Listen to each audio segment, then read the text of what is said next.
हम लोग फिर से 2 दिन के बाद कुशक ड्रेन पे फिर से खड़े हुए हैं और जब ये कभी ड्रेन बना होगा, बनाने वालों ने ये नहीं सोचा कि आने वाले समय में जब ये भर जाएगा तो इसका डिसिल्टिंग कैसे होगा।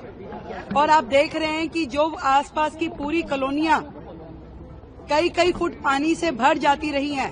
पॉश कॉलोनियां यहाँ हमारी सांसद हमारे साथ में खड़ी हैं और उनमें पानी भर जाता तो किसी के पास समाधान नहीं था कि ये आखिर पानी खड़ा है, कहाँ से इसका डिसिल्टिंग पेंडिंग है और किस तरीके से उसको चेक किया जाना चाहिए।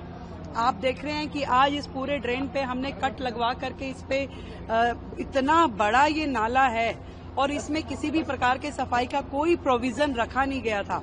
आज अलग अलग मशीनों के द्वारा हम यहाँ पे ट्रायल कर रहे हैं कि जो वर्षों से पड़ी हुई सिल्ट, जो चट्टान बन चुकी है, जो पत्थर बन चुकी है, उसका डिसिल्टिंग किस माध्यम से किया जाए।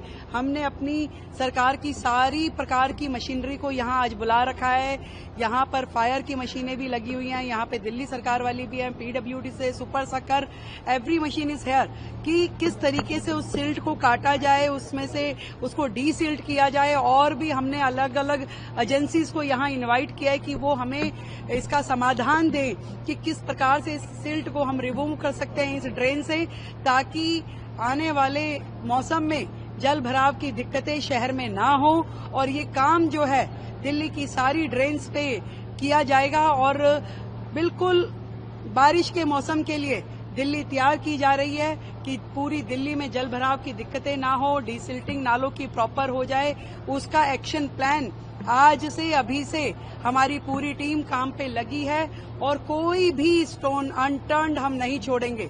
हर काम कैसे संभव है उसमें हमारे सांसद, हमारे विधायक, हमारे मंत्री, पूरी टीम सड़कों पर है। हर जगह से जहां से भी हमें एक्सपेक्टेड संभावनाएं हैं कि कहां दिल्ली को कल को परेशानी होने वाली है, उन सारे आयामों पे दिल्ली सरकार काम कर रही है और बिल्कुल मिलकर के एक विकसित दिल्ली के लिए, एक ऐसी दिल्ली जिसमें लोगों की समस्याओं का समाधान करने के लिए हम लोग प्रयासरत हैं। आज इस नाले पे खड़े होकर के घंटों से इसी काम को देखा जा रहा है कि इस नाले की डिसिल्टिंग के हर संभव कोशिशें यहाँ की जा रही हैं और इसको हम करेंगे। धन्यवाद। सिसोदिया ने ट्वीट किया है, कह रहे हैं कि यमुना तो साफ हो ही जाएगी अगर आप घरों से ही निकलने वाले उनको पहले गलियों में रोक रहे हैं तो यमुना अपने आप साफ हो जाएगी। कहाँ रुकेगा? कोई कटोरा लेकर के नालों को रोक सकता है क्या?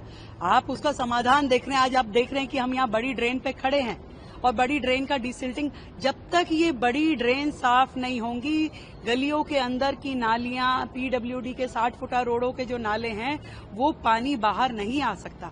आज हम सबसे बड़े पॉइंट पे, जिसकी किसी ने कल्पना भी नहीं की थी कि ये नाला बना दिया इतना बड़ा, उसके ऊपर आपने लेंटर डाला हुआ है, कम से कम भी 15 इंच मोटा इसमें लेंटर डला हुआ है, परंतु कोई ये देखने वाला नहीं था कि कल को जब ये भर जाएगा तो ये सफाई कैसे होगी।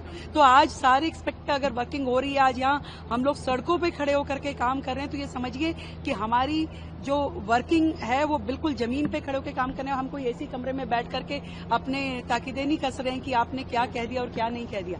जो समाधान संभव है उसको हम करने का यहाँ पे खड़े होकर प्रयास कर रहे हैं। मैम, इससे पहले भी मई जून का महीना आएगा और कहीं न कहीं पानी की समस्या बहुत ज्यादा है और यहीं आसपास के इलाकों में हम देख रहे हैं, निजामुद्दीन के एरिया में आसपास और पूरी दिल्ली में कई जगह पाइपलाइन टूटी हुई है, उसको लेकर भी क्या कोई ड्रिल होगी? मैंने बताया ना, हमारे जल बोर्ड के अधिकारी, हमारे पीडब्ल्यूडी के अधिकारी हर काम जो दिल्ली के लिए करने वाले। अभी तो बेसिक जो चीजें हैं दिल्ली में वही इतनी बुरी स्थिति में है जिसको ठीक करने के लिए हम लोग प्रयासरत हैं।